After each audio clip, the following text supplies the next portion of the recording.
Hello friends, আজ তোমাদের সাথে আমি লোটে মাছের একটা দারুণ স্বাদের রেসিপি শেয়ার করব। সত্যি বলছি, এটা একবার বানিয়ে দেখো, এটা খাওয়ার পর অন্য কিছু খেতে আর মন চাইবে না, এটাই খেতে ভালো লাগবে।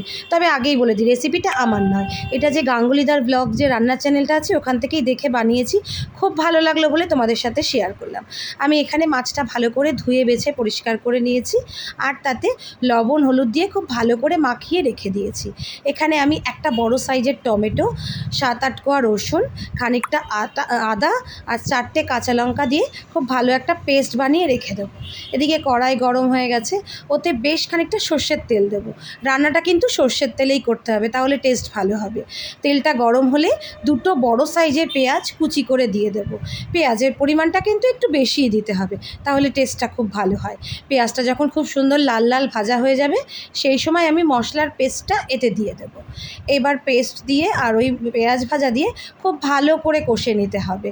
খুব ভালো করে যখন খানিকটা কষা হয়ে যাবে, সেই সময় আমি এতে স্বাদ মতো লবণ, হলুদ আর কাশ্মীরি লঙ্কার গুঁড়ো অ্যাড করব, কালারটা একটু ভালো হওয়ার জন্য। তোমরা এক্ষেত্রে লাল লঙ্কার গুঁড়োও দিতে পারো যদি ঝাল বেশি খাও। দিয়ে ভালো করে খুব সুন্দর করে মশলাটা কষতে হবে, একেবারে লো আছে। মশলাটা যখন এরকম কষা হয়ে যাবে, সেই সময় আমি এতে একটা জিনিস অ্যাড করব, সেটা হলো আগে থেকে একটা আলু সেদ্ধ করে আমি মেখে রেখেছিলাম, সেই আলুটা দিয়ে দেবো। দেওয়ার পরে মশলার সাথে এটাকে খুব ভালো করে কষে নিতে হবে। পুরো মশলা আর আলু যেন একসাথে মিক্স হয়ে যায়। যখন একদম মশলাটা কষা হয়ে যাবে, ঠিক এরকম দলা বেঁধে যাবে, সেই সময় আমি এতে খুব সামান্য পরিমাণে একটু গরম জল অ্যাড করব।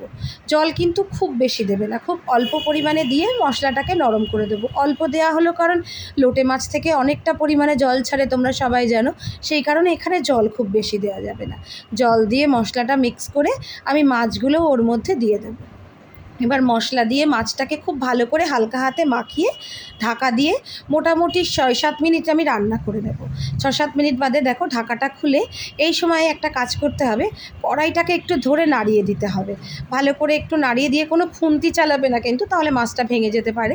কড়াইটাকে একটু নাড়িয়ে দিয়ে আবার ঢাকা দিয়ে মোটামুটি 7-8 মিনিট রান্না করলেই রেডি হয়ে যাবে।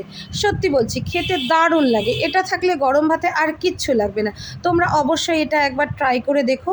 এটা বানানোর পর শুধু এটা খেতেই মন চাইবে, এই কথা দিলাম। তোমাদের যদি ভালো লাগে আমাকে অবশ্যই কমেন্ট করে জানিও।